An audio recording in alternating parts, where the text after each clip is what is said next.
오늘도 저는 예수 그리스도 나의 복음이란 제목으로 하나님의 말씀을 전하려고 합니다. 올해 여름에는 정말 대단했죠. 폭염과 관련된 모든 기록들이 다 갱신되어진 것 같습니다. 이러한 힘들고 또 무더운 날씨 속에서 살아가면서 모든 사람들이 정말 간절히 듣고 싶었던 소리가 하나 있습니다. 며칠 전에 제가 식당에서 밥을 먹다가 그 소리를 들었는데요, 갑자기 사람들이 자신의 귀를 의심하면서 벌떡 자리에 일어나서 창밖을 바라보면서 허무해하고 즐거워하고 행복해하면서 그 광경을 지켜보는 모습을 보았습니다. 그 소리가 무슨 소리인지 아시겠죠? 바로 시원한 빗소리였습니다. 왜냐하면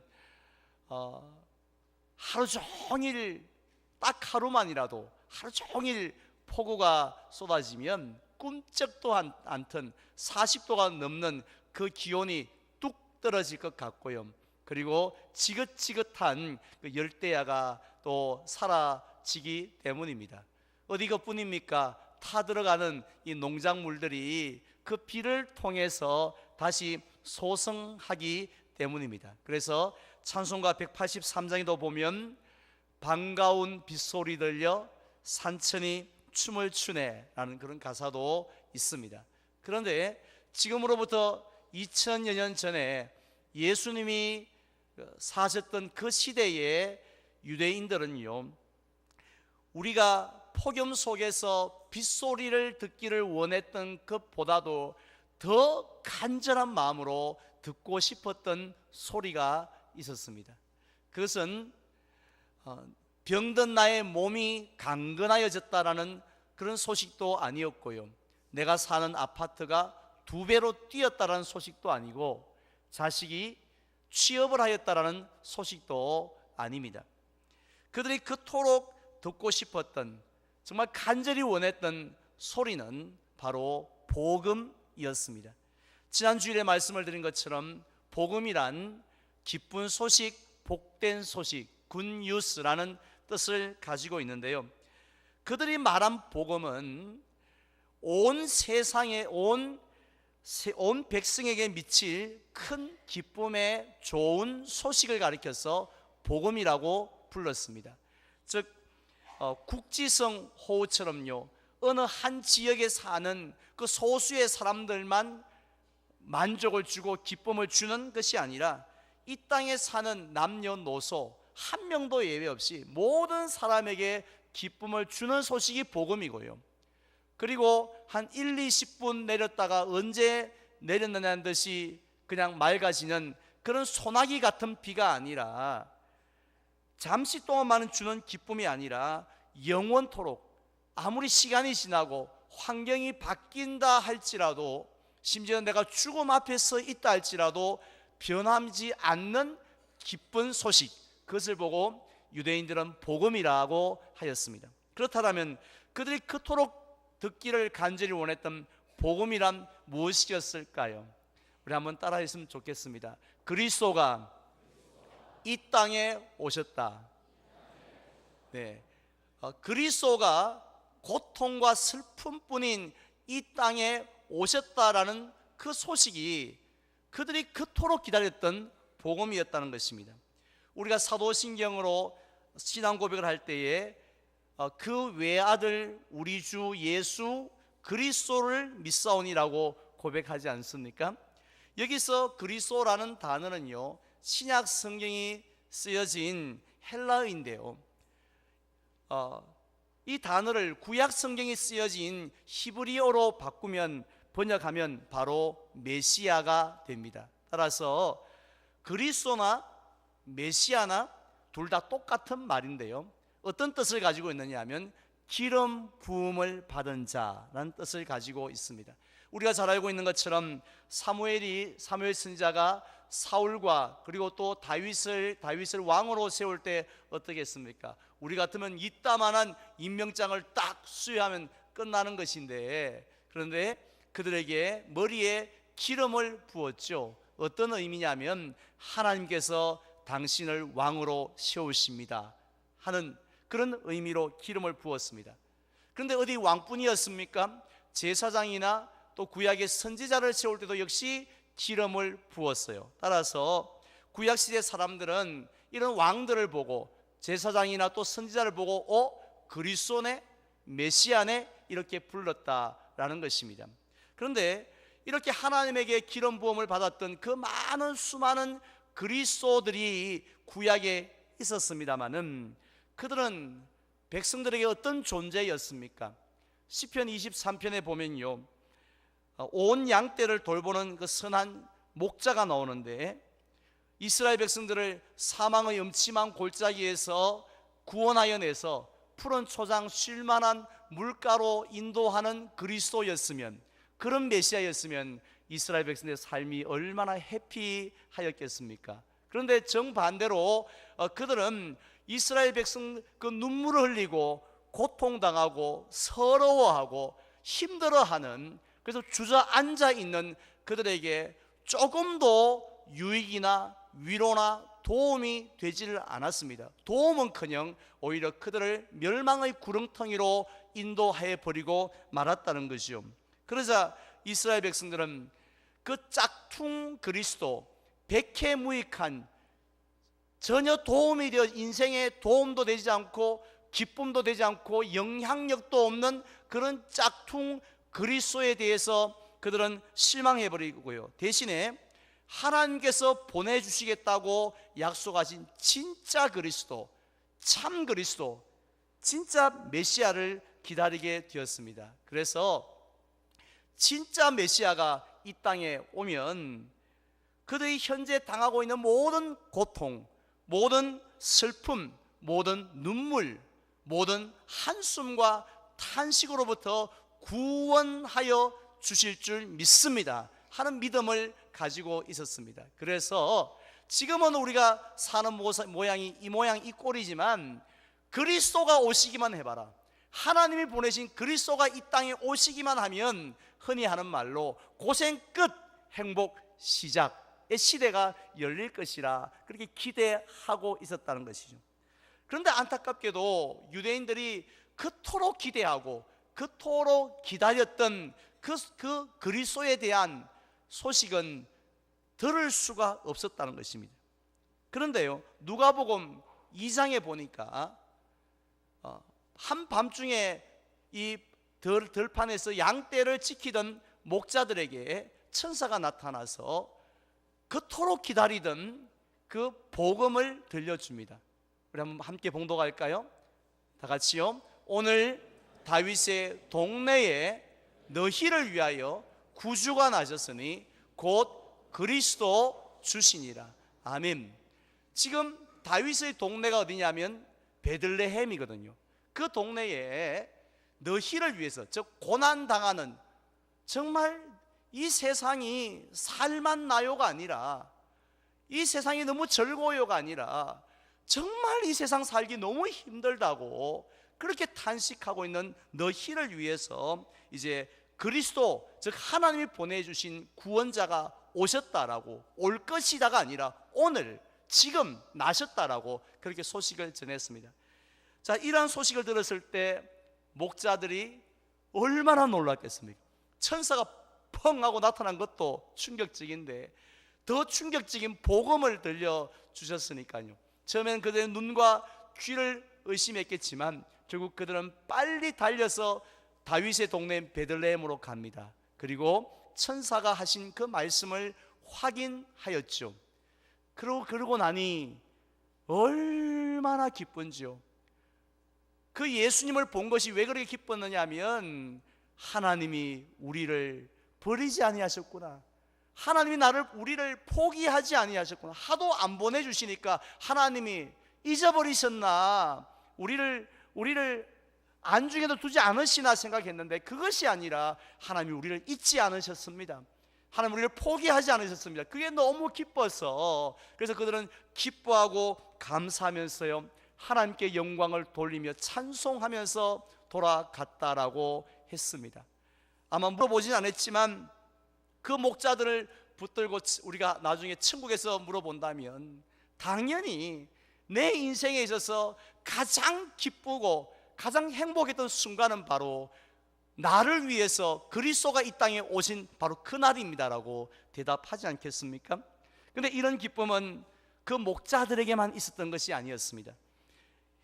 요셉과 마리아가 아기 예수님을 품에 안고요, 이 예루살렘 성전에 올라가서 정결 예식을 하게 되어지는데, 그때 그 성전에 누가 있었냐면 시몬이라는 사람이 있었고 안나라는 여선지자가 있었습니다. 그런데 이 둘 다 누구보다도 그리스도가 이 땅에 오시기를 간절히 사모하였고, 또 하나님께서 그 그리스도를 보게 될 것이라고 약속까지 받았던 사람들이었는데, 이들이 예수님을 보게 되어집니다. 비록 그 예수님은 장군이나 황제의 모습이 아니라 연약한 아기의 모습으로 오셨지만, 그러나 이 아기로 오신 분이 바로 메시아가 틀림없습니다. 따라서 우리는 이제 이 그리스도를 통해서 구원의 은혜를 입을 수 있습니다 라는 그 사실을 생각할 때 너무 기뻐서 하나님께 영광을 돌렸다고 했습니다. 이처럼 그 당시 사람들에게 있어서는 그리스도가 이 땅에 오셨다라는 소식보다 더 기쁘고 감격스럽고 행복한 소식은 없었습니다. 그런데요, 오늘날은 어떻습니까? 오늘날 이 세상 사람들은 어떠하냐 말씀입니다. 교회는 끊임없이 복음을 외칩니다. 예수가 그리스도십니다. 여러분이 찾고 있는 그 그리스도가, 그 구원자가 바로 예수님이십니다. 예수님을 믿으십시오 하고 그렇게 외치지만 사람들은 그 복음에 꿈쩍도 하지를 않습니다. 요즘은 예수 옛자만 내도 아유 또 예수 이야기라고, 꼭 교회 다니는 사람들은 잘 나가다가도 끝에 가면 예수 믿으라고 한다고 하면서 정말 지긋지긋하다고 하면서 전도지를 들고 나타나기만 해도 벌레를 보는 것처럼 도망가고 있지 않습니까? 교회 가면 복음이 있습니다 하고 그 복음을 듣기를 원합니다 하고 그렇게 교회로 새벽같이 몰려와서 문을 두드리는 세상이 아니지 않습니까? 오늘 일부 예배에 새로 등록하신 84살의 어르신은요, 그분은 정말 독특한 분이세요. 마음속에 내가 예수님이 어떤 분인지 한번 알아봐야겠다. 저 아프리카에 있는 우리 딸이 자꾸 교회를 가라고 하는데 도대체 예수 그리스도가 어떤 분이신지 교회에 가서 한번 내가 목사 붙들고 한번 물어봐야겠다. 당신이 믿는 예수가 어떤 분이요? 이렇게 한번 물어봐야겠다. 그래 생각하고 교회에 마당까지 스스로 걸어가신 분이었어요. 물론 처음에는 용기가 없어서 못 가시다가 오늘 등록을 하셨는데요, 다 그런 게 아니지 않습니까? 세상 사람들은요, 그냥 끌고 와도 정말 도망갈 정도로 그들은 복음에 관심이 없습니다. 복음이 기쁜 소식이에요 라고 해도 그것이 뜻은 기쁜 소식이지만 자기 인생에 있어서는 아무런 기쁜 소식이 아니라고 그렇게 생각하기 때문에 근처도 오지 않습니다. 그렇다면 한 번 더 여쭤보겠습니다. 저와 여러분들에게 있어서 그렇다면 복음은 무슨 의미가 있습니까? 정말 이 복음 때문에 행복하고요, 복음 때문에 만족하시고 이 복음 때문에 살맛 나십니까? 물론 그런 분도 많으시겠지만 의외로 많은 분들이 복음이 아니라 내가 가지고 있는 그 무엇 때문에 살맛이 나고 그 무엇 때문에 내가 즐겁고 그 무엇 때문에 만족하며 살아가고 있지 않습니까? 우리가 말은 복음이라고 하는데 실제로는 복음이 복음의 역할을 하지 못하는 그런 모습이 우리의 영적인 모습이 아닌가요? 이유가 무엇인지 아십니까? 그것은 저와 여러분들이 예수님을 믿지 않기 때문이 절대로 아닙니다. 우리는 분명히 예수님이 하나님의 아들이신 걸 믿어요. 그분이 죽은 나사로도 살리셨고 또 십자가에 못 박혀 죽으셨다가 부활하신 것까지, 성천하신 것까지, 아니 다시 오실 것까지도 우리가 믿고 있습니다. 아니요 하고 거부하는 사람은 아무도 없다라는 사실입니다. 그럼에도 불구하고 그 예수 그리스도에 대한 복음이 우리에게 기쁨이 되어지지 않는 이유는 딱 한 가지, 간단한 이유가 있습니다. 바로 예수님의 마음을 모르기 때문입니다. 예수님은 믿지만 예수님이 저와 여러분들을 어떤 눈으로 지금도 바라보고 계시는지를 우리가 모르기 때문입니다. 우리는 그 예수님의 마음, 우리를 바라보신 예수님의 눈을 오늘 본문에서 발견할 수 있습니다. 먼저 30절에 보면 사도들이 예수께 모여 자기들이 행한 것과 가르친 것을 낱낱이 고하였다라고 말씀하고 있습니다. 제자들이요, 지금 전도 여행을 막 마치고 다녀왔습니다. 얼굴이 막 흥분되어 있는 거예요. 시무룩한 게 아니라 막 개선 장군처럼 막 기쁨으로 충만합니다. 그래서 앞을 다투어서 예수님에게 보고하는데요, 대충이 아니라 낱낱이 보고합니다. 예수님, 내가 어느 지에 가서 예수의 이름으로 전했더니 그 더러운 귀신들이 떠나갔습니다. 할렐루야 하고 보고합니다. 또 어떤 제자는요, 예수님, 내가 어느 지에 가서 어떤 환자에게 손을 얹고 예수님의 이름으로 기도하고 명령했더니 그 질병이 떠나갔습니다. 할렐루야 하고 그들이 행하였던 것과 그들이 가르쳤던 것을 보고를 합니다. 그러자 예수님께서 그들이 얼마나 전도여행 때 힘들었는가를 아셨던 것 같아요. 왜냐하면 우리 전도해 보신 분들은 전도하신 분들은 잘 아시겠지만, 전도는요, 이게 하나의 교회 이벤트가 아니지 않습니까? 소풍 가는 게 아니에요. 영적 사탄과의 영적 전쟁입니다. 그냥 해도 힘들 텐데 사탄이 계속해서 방해를 하니까 얼마나 더 힘들겠어요.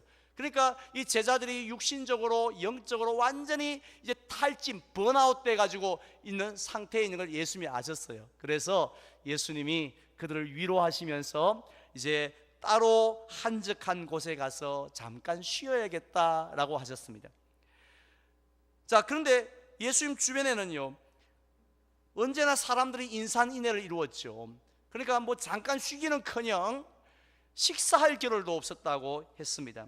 그래서 예수님은 어디가 좋을까? 거기가 한적하겠다 하고는 배를 타고 그곳을 향하여 출발을 하셨다고 했습니다. 요즘으로 따지면 우리 전도대원들이 단체 휴가를 간 거나 마찬가지입니다. 그런데 그 휴가지에서 어떤 일이 일어났습니까? 33절 말씀 제가 봉독하겠습니다. 33절 보세요. 그들이 가는 것을 보고 많은 사람이 그들인 줄 안지라 모든 고을로부터 도보로 그곳에 달려와 그들보다 먼저 갔더라 라고 했습니다. 예수님이 여기가 제일 쉴만한 곳이라고 가봤더니만은 웬걸요, 그곳에 얼마나 많은 사람들이 바글바글 거리고 있는지, 이 사람들이 뭐냐고 했더니 알아봤더니만은 다 예수님이 거기 오시는 줄 알고, 그래서 이 여러 성으로부터 소문을 듣고요, 사람들이 그냥 도보로 달려와서 먼저 도착해서 예수님을 기다리고 있었다는 것이에요. 그 숫자가 얼마나 되는지 아십니까? 우리 44절에 보니까 남자만 해도 한 5천 명 이상 됐다고 하는데 여자와 아이들까지 하면 2만 명이 넘지 않겠습니까? 그렇게 많은 사람들이 지금 예수님을 기다리고 지쳐있는 예수님과 그의 제자들을 기다리고 있는 겁니다. 만약에 제가 예수님의 제자 중에 한 명이었으면 그 모습을 보고 어떻게 행동했을 것 같습니까?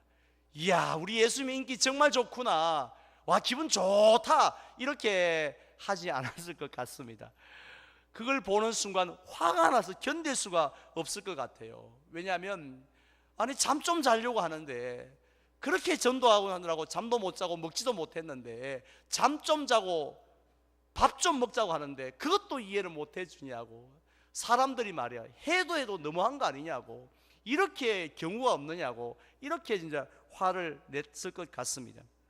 그런데요, 우리 예수님은 어떻게 행동을 하셨습니까? 34절 말씀입니다. 34절 다 한 목소리로 봉독하겠습니다. 예수께서 나오사 큰 무리를 보시고 그 목자 없는 양 같음으로 인하여 불쌍히 여기사 이에 여러 가지로 가르치시더라. 아멘. 지금 예수님은 그 큰 무리 2만 명이 넘는 무리를 보시고 짜증내거나 뭐 이런 사람들이 다 있냐고, 뭐 이런 경우 없는 사람들이 있느냐고 화를 내신 것이 아니라 뭐 하셨다고 했습니까? 그들을 불쌍히 여기셨다라고 했습니다. 우리는 가끔씩 누군가에게 불쌍히 여김을 받을 때가 있죠. 물론 늘 그러고 늘 남을 위로하며 살고 싶지만 어디 인생이 우리 마음대로 되나요?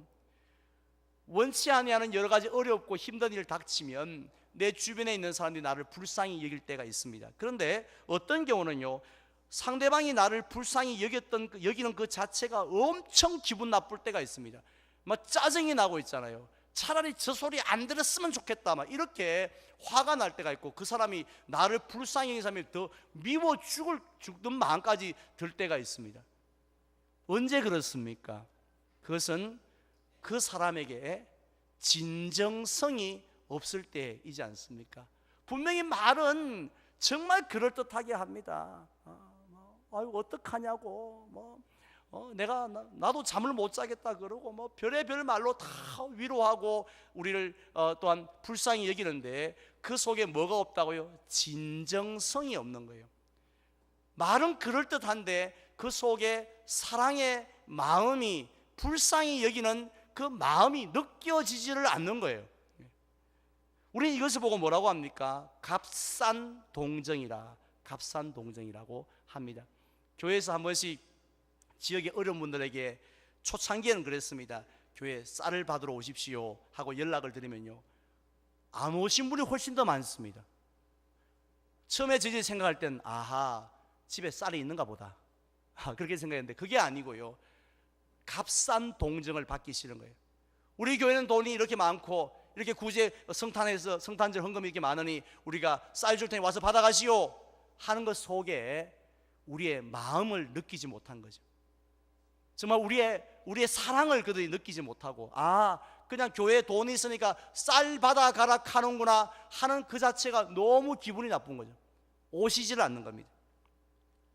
그게 값싼 동정입니다. 그런데 우리 예수님께서 불쌍히 여기셨다라는 말씀은 그런 의미가 아닙니다. 원어에 보면요, 이 불쌍히 여긴다는 뜻이 의미가 뭐냐면 창자가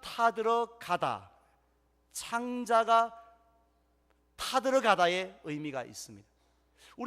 우리와도 정서가 참 성경은 비슷하다고 생각하는데, 우리도 너무 이렇게 안타까울 때는 먼 간장이 타들어간다 합니까?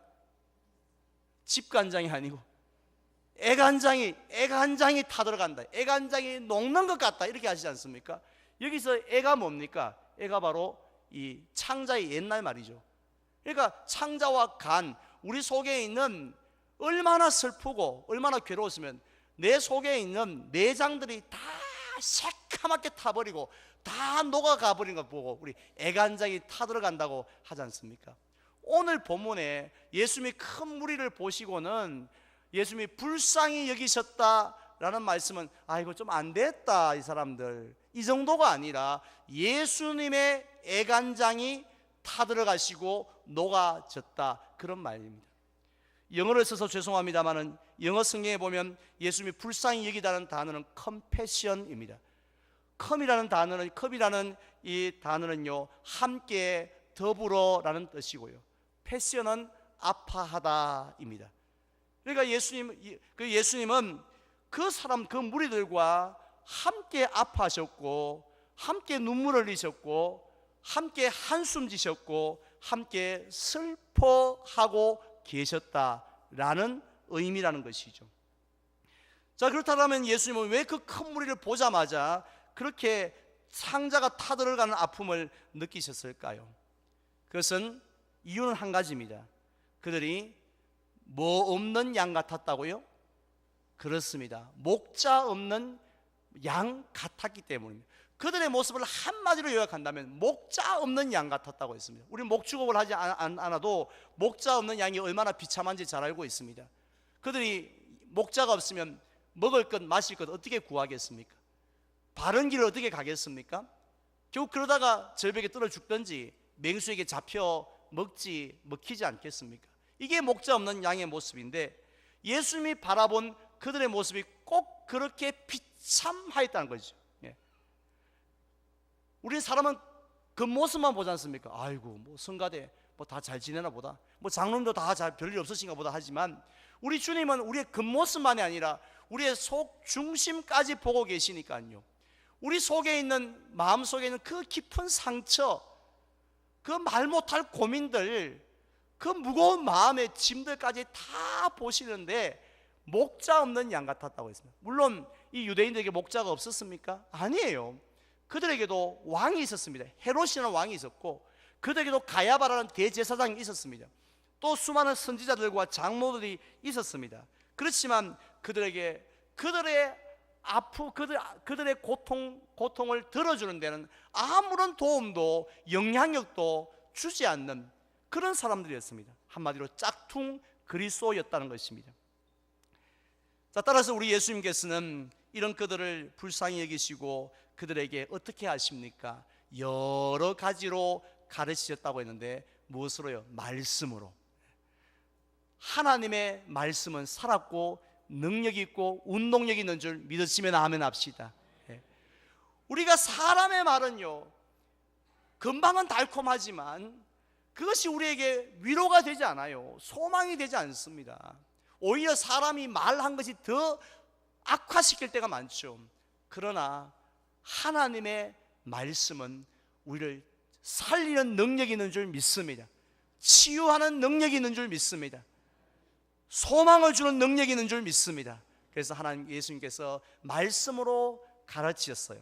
그리고 어떻게 하셨습니까? 끝, 해산하신 것이 아니라 그들이 밥을 달라고, 그들이 빵을 달라고 데모를 했습니까? 하지만 그들을 또한 불쌍히 여기셔서 그들에게 오병이어의 기적을 베푸십니다. 제자들은 빨리 돌려보내야 된다고, 안 돌려보내면 큰일 난다고 말했지만 예수님은 오병이어를 가지고 5,000명을 먹이는 기적을 베푸십니다. 왜요? 예수님의 능력을 한번 시범 보이기 위해서가 아니라 그들을 컴패션 하시기 때문에, 불쌍히 여기시기 때문이고, 그냥 돌아갈 것을 생각하니까 창자가 타들어가서 견딜 수가 없었기 때문이었습니다. 나인성 과부의 아들을 살리실 때도 마찬가지입니다. 창자가 타들어가서 예수님이 견딜 수 없어서 아들을 살리지 않습니다. 회당장 야이로의 딸을 살리실 때도 창자가 타들어가는 그 아픔 때문에 예수님은 그를 살리고 마셨습니다. 그러다가 결국 예수님은 어디까지 가셨습니까? 십자가를 지셨습니다. 예수님이 십자가를 안 지실 수도 있었어요. 그렇지만 그렇게 되어지면 우리가 영원한 하나님의 형벌을, 지옥 형벌을 받는다는 걸 아셨기 때문에 창자가 타들어가는 아픔으로 십자가까지 지셨는 줄 믿습니다. 그렇다면 오늘 저와 여러분들을 바라보시는 예수의 마음은 어떻다고 생각하십니까? 우리가 이렇게 경제대국에서 잘 먹고 잘 사니 너희는 먹고 살만하구나, 이렇게 우리를 보시는 것이 아니라 여전히 동일하게 목자 없는 양 같다고 말씀하실 줄 믿습니다. 우리에게 왜 목자가 없습니까? 어떤 사람은 돈이라는 목자, 어떤 사람은 자식이라는, 직장이라는, 남편이라는 여러 가지 세상의 목자들을 우리가 의지하고 있는데도 불구하고 목자가 없다는 말씀은 그것이 우리에게 아무런 도움도 주지 않기 때문에 너희의 모습이 목자가 없는 양과 같구나, 비참하구나 하면서 우리를 불쌍하게 여기십니다. 따라서 예수님은 예수님이 가지신 능력으로 우리를 빈손으로 돌아가게 하지 않으실 줄 믿습니다. 우리에게 말씀의 풍성한 식탁을 차려 주시고요, 그리고 주의 전에 올라왔다가 그냥 허전한 마음으로 왔다가 허전한 마음으로 돌아가시는 것에 하시는 것이 아니라 우리가 구하지 않아도 우리의 약함을 아시고 우리의 필요한 것들을 채워주시는 분이 바로 예수 그리스도이신 줄 믿으시기를 바랍니다. 그래서 우리 오늘처럼 예배 자리에 올라올 때마다 여러분 그냥 올라오시면 안 돼요. 뭐 헌금 준비하란 말입니까? 그게 아니라 기대하는 마음을 가지십시오. 기대하는 마음.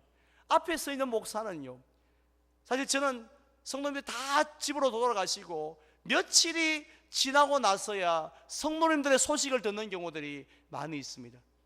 하지만 그때 됐어야 아이고 그 집사님 그런 일이 있었냐고 이렇게 아파하지만, 그러나 우리 주님은 우리가 이 자리에 올라오는 순간 우리의 모든 형편과 사정을 아시고 창자가 타들어가는 아픔으로 아파하실 줄 믿습니다. 그리고 우리 주님의 능력으로, 말씀의 능력으로, 치유의 능력으로 우리에게 놀라운 은혜를 베풀어 주시는 분이 예수 그리스도이신 줄 믿으시기를 바랍니다. 이제 저는 말씀을 맺고자 합니다. 어제 저녁에 동산 오케스트라 제2회 정기 연주회가 있었는데요, 저는 그 연주도 너무 귀했지만 연주 사이에 보았던 한 영상을 정말 어제 밤새도록 지금까지 잊을 수가 없습니다. 우리 이 시간 그 영상을 잠시 함께 보았으면 좋겠습니다.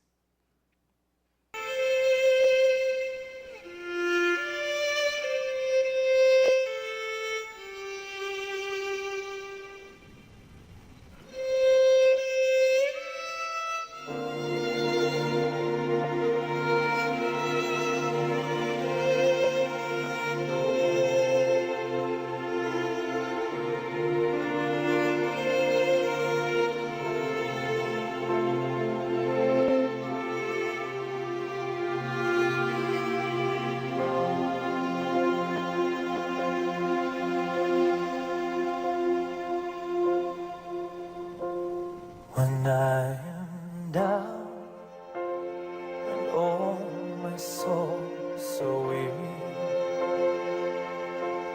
when troubles come and my heart burden be, and I am still waiting in silence until come and see a while with me. You raise me up so I can stand on mountains. You raise me up to walk on stormy seas, and I'm strong shoulders. You raise me up to more than I can be.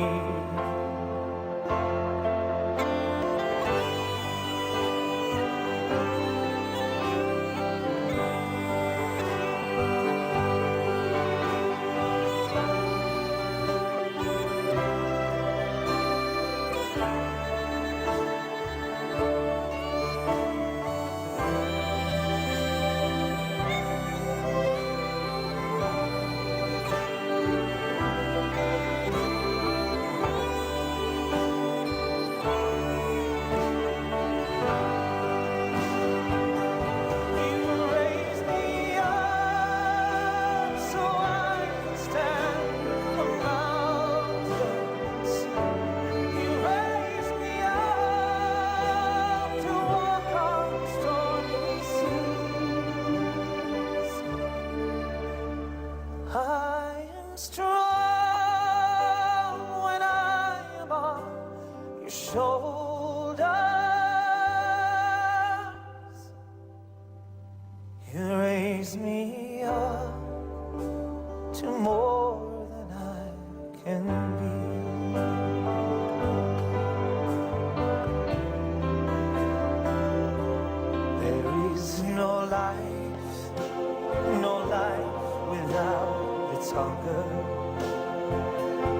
each restless heart beats so perfectly. But when you come, I feel with wonder. Sometimes I think I glimpse eternity.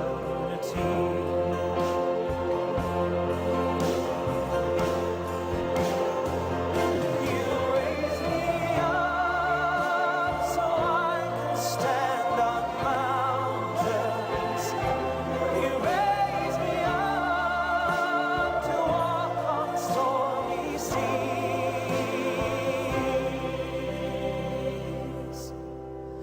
I am strong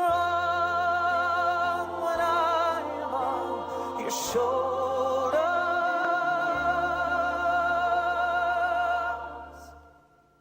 You raise me up to more than I can need.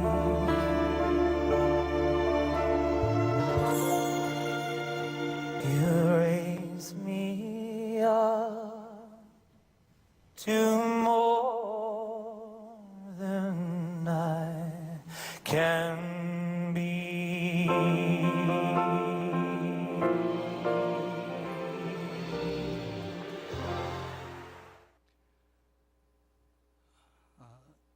이번 주간에 저는 마음이 많이 무거웠습니다. 왜냐하면 지난 금요일 저녁에 한 어머니가 기도하는 모습을 보았습니다. 심하게 흘리는 눈물과 통곡 소리를 주변 사람들이 다 들을 수 있을 정도였습니다. 그의 젊은 아들의 몸에서 혹이 하나 발견되어졌는데 암일 것이라는 암일 가능성이 많은 혹이라는 소식을 들었기 때문이었습니다. 그리고 또 지난 주일 이 자리에 참여하셨던 우리 어느 한 아버지가 계신데요, 38살의 아들이 큰 교통사고를 최근에 당했습니다. 두 다리를 다 절단해야 한다는 정말 하늘이 무너진 같은 소식도 들었는데, 잘하면 한 다리는 살릴 수 있다는 그 이야기를 들었다고 합니다. 저는 그 두 분의 눈물을 지금도 우리 주님께서 보고 계신다고 믿습니다. 창자가 타들어가는 아픔으로 함께 아파하시고 함께 괴로워하신다고 저는 믿습니다. 조금 전에 보았던 영상처럼 이 세상에 죄 많은 철없는 아버지들도 자식이 그렇게 아프다는데 그냥 스탠드에 앉아서 가만히 있을 아버지가 어디 있겠습니까? 또 그렇게 힘들어하는 자식에게 달려와서 왜 이렇게 부상을 당했냐고, 왜 네 몸 하나 관리 못했냐고, 이게 무슨 수치냐고 이렇게 책망하는 아버지가 어디 있겠습니까? 그런데 하나님은 사랑의 하나님이십니다. 고통당하는 성도님들에게, 성도의 가정에 창자가 타는 아픔으로 함께 아파하시면서 우리가 볼 때는 아무런 답도 없고 길도 보이지 않지만, 그 부모조차도 아무것도 할 수 없지, 자식을 위해서 할 수 있는 것이 없지만, 그러나 우리 주님은 하늘과 땅을 지으신 그 능력으로 그 가정에 역사하실 줄 믿습니다. 은혜를 베풀어 주실 줄로 믿습니다. 저와 여러분들도 마찬가지입니다. 오늘 우리가 어떠한 아픔과 고통을 가지고 왔다 할지라도 우리 주님은 구경만 하시지 않습니다. 창자가 타는 아픔으로 함께 아파하시고 능력으로 역사하시는 분이신 줄 믿으시기를 바랍니다. 그래서 그 예수님 때문에, 그 복음 때문에 만족하시고, 그 복음 때문에 행복하시고, 그 복음 때문에 세상 살맛이 나는 저와 여러분들이 되시기를 주님의 이름으로 축원을 드립니다.